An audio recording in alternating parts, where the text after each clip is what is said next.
ஹரஹர சங்கர ஜெய ஜெய சங்கர காஞ்சி சங்கர காமகோடி சங்கர. எல்லா வளங்களையும் தரக்கூடிய குபேர விளக்கு பூஜையை பற்றித்தான் பார்க்க போகிறோம். இது மகா பெரியவா தன்னோட பக்தர்களுக்கு உபதேசம் பண்ணின எளிமையான பூஜை முறை. கஷ்டம்னு வர தன்னோட பக்தர்களை பெரியவா எந்த காலத்திலையும் கைவிட்டதில்லை. இந்த வழிபாட்டை செய்வதன் மூலம் நம்ம வாழ்க்கையிலே எல்லா செல்வ வளமும் பெற்று நிம்மதியாக வாழலாம். செல்வத்துக்கு குபேரன் தான் அதிபதி. அவரை குபேர விளக்கேற்றி வழிபடணும். அப்போ அவரோட அருள் பரிபூர்ணமாக கிடைக்கும்.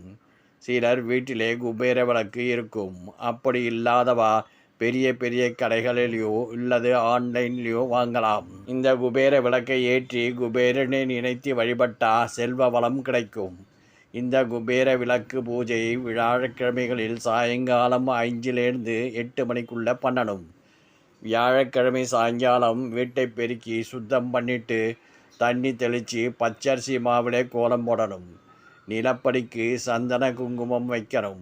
கரும்புள்ளி இல்லாத எலுமிச்சம்பழத்தை 2ஆக வெட்டி ஒரு பக்கம் மஞ்சளும் இன்னொரு பக்கம் குங்குமமும் வைக்கணும். அதுக்கப்புறம் உங்கள் இஷ்ட தெய்வம் குலதெய்வத்தை எல்லாம் வேண்டிண்டு நாம் வாங்கிட்டு வந்த குபேர விளக்குக்கு மஞ்சள் குங்குமம் விட்டு நல்லெண்ணெய் விட்டு விளக்கேற்றி விட்டு இந்த குபேர மந்திரத்தை 9 முறை சொல்லணும்.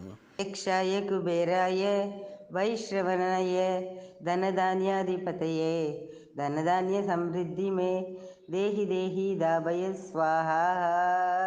ஒவ்வொரு முறை சொன்னதும் பூ எடுத்து குபேர விளக்கிலே போடணும். இந்த மாதிரி 9 வாரம் பண்ணணும்.